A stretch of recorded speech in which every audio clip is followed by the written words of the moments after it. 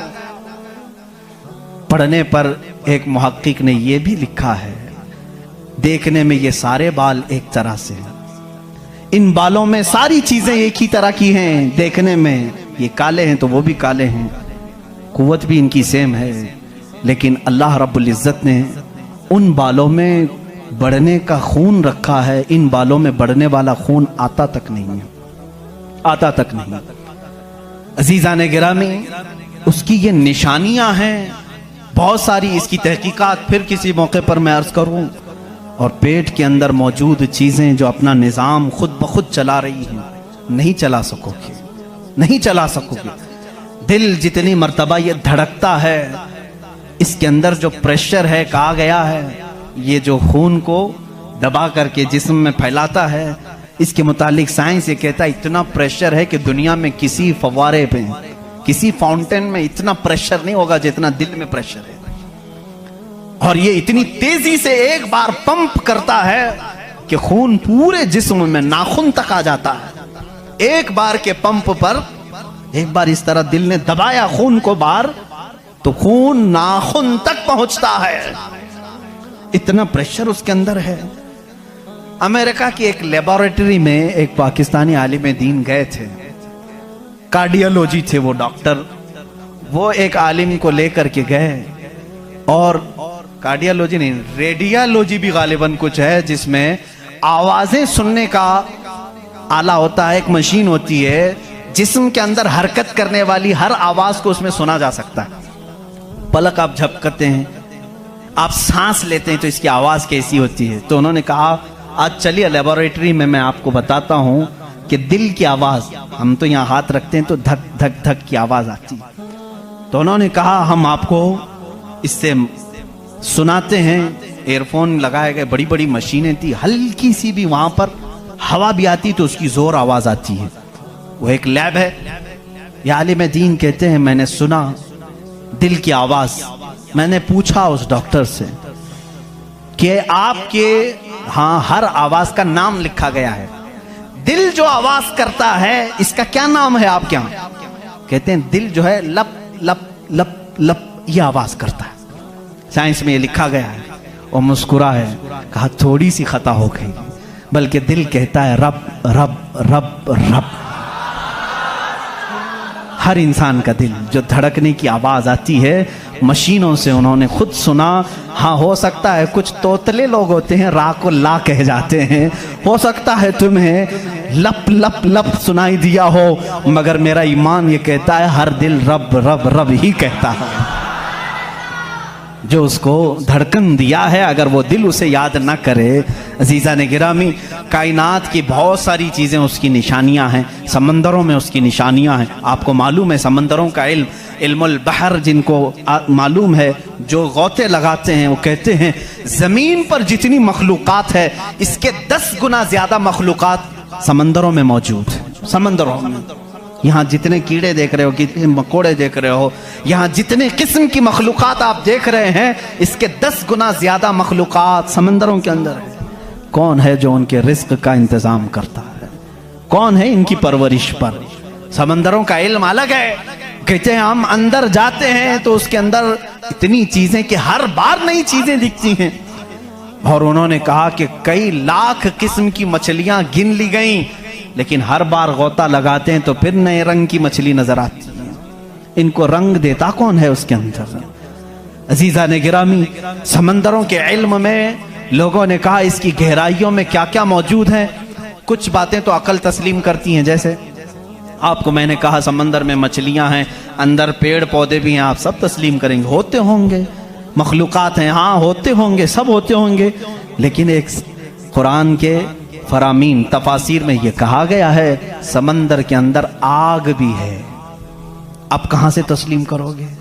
سمندر کے اندر آگ ہے, کیسے تسلیم کرو گے؟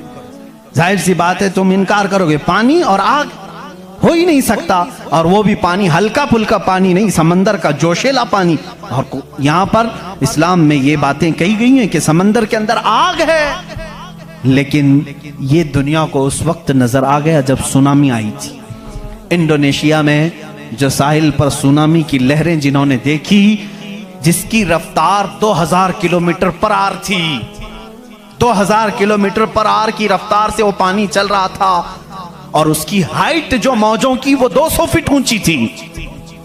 200 فٹ اونچی لہریں 1000 کلومیٹر پر آر کی رفتار سے جب جا رہی تھی تو مشاہدہ کرنے والوں نے یہ کہا جب وہ لہریں چلتی تھی تو پیچھے آگ کے شعلے نکلتے تھے, سمندر میں آگ کے شعلے نکلتے تھے. آج سائنس اس بات کو تسلیم کر چکا ہے سمندر میں کئی ایسے پہاڑ ہیں جو آتش فشاں ہیں, جن کو وولکینو کہا جاتا ہے. آگ اگلنے والے پہاڑ ہیں, آگ اگلنے والے پہاڑ ہیں. وہ کئی مہینوں میں اور سالوں میں اپنے اندر موجود آگ کو باہر اگلتے ہیں تو سمندر میں طغیانی آ جاتی ہے, سمندر کے اندر موجوں کی بھنور آ جاتی ہے.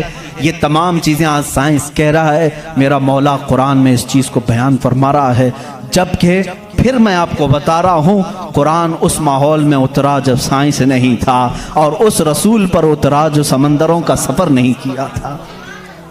اللہ تبارک و تعالیٰ نے پہاڑوں کے علم کے متعلق قرآن میں بیان فرمایا, ستاروں کے علم کے متعلق, سمندروں کے علم کے متعلق, زمین کا یہ جیو فزک ہو, آسٹرونومی ہو, ستاروں کا آسٹرولوجی ہو, علم الفلکیات ہو, اس کے بعد نباتات, یہ پیڑ پودوں کے علم کے لیے بھی قرآن موجود ہے. اللہ رب العزت ان کے متعلق بھی فرما رہا ہے ان کے جوڑ بنائے گئے. آج دنیا یہ کہہ رہی ہے کہ ایک پیڑ کو دوسرے پیڑ سے لگاتے ہیں تو پھل اچھے آتے ہیں, پھل اچھے آتے ہیں. یہ حدیث پاک میں ملتا ہے. مدینہ طیبہ میں کلمی کرتے تھے صحابہ اس وقت کھجوروں کی. عزیزان گرامی, پیڑ پودوں کی جب تحقیقات ہوتی ہیں تو اب اس پر بھی سائنس حیران ہے کہ ہم نے پھولوں کو دیکھا, یہ پھول جب کھلتے ہیں تو اس میں اچانک آ کر کے پینٹ کون کر جاتا ہے, یہ رنگ کون ڈالتا ہے. ہم نے درختوں کو ہرا ہی دیکھا ہے, ہرے ہی ہوتے ہیں, لیکن جب پھول نکلتے ہیں تو یہ رنگ آتا کہاں سے ہے. اس کی تحقیق کرتے کرتے ڈالیوں کو لوگوں نے چیر دیا, پتوں کو پھاڑ دیا, لیکن پھول کا رنگ پورے درخت میں کہیں نہیں پایا, کہیں نہیں پایا.